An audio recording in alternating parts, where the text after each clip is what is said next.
राष्ट्रीय शिक्षा नीति निरंतर चलने वाली प्रक्रिया है और इसे पूरी तरह लागू होने में समय लगेगा। ये कहना है शिक्षा संस्कृति के राष्ट्रीय सचिव डॉक्टर अतुल कोठारी का।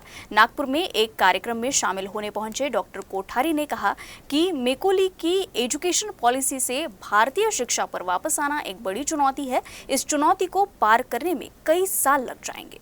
गुरुवार को नागपुर विश्वविद्यालय में 2 दिवसीय राष्ट्रीय संगोष्ठी का आयोजन किया गया था। इस कार्यक्रम में बतौर मुख्य अतिथि नई दिल्ली के शिक्षा संस्कृति उत्थान न्यास के राष्ट्रीय सचिव डॉक्टर अतुल कोठारी शामिल हुए। डॉक्टर कोठारी अलग अलग चर्चा सत्र में भाग लिया और राष्ट्रीय शिक्षा नीति में भारतीय ज्ञान परंपरा और साहित्य दृष्टि विषय पर मार्गदर्शन किया। इस बीच देश के कई विश्वविद्यालय में राष्ट्रीय शिक्षा नीति के लागू होने की देरी के सवाल पर डॉक्टर कोठारी ने कहा कि राष्ट्रीय शिक्षा नीति सतत चलने वाली प्रक्रिया है।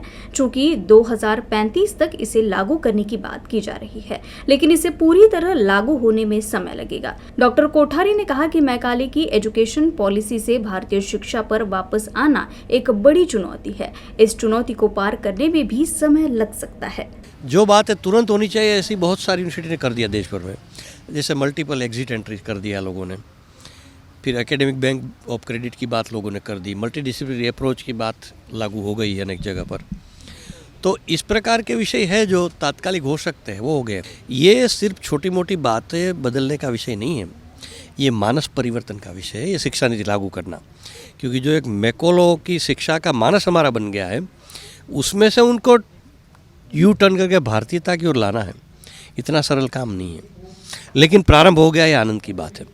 शिक्षा नीति ने भी 2035 तक कहा है लागू करने की प्रक्रिया को, लेकिन औपचारिक तौर पर तो 2035 तक हो जाएगी, लेकिन चिंतन मंथन प्रक्रिया तो लगातार जारी रखनी चाहिए और वही भारतीयता है। No full stop. हमारे यहाँ कहीं पूर्ण विराम की बात नहीं है।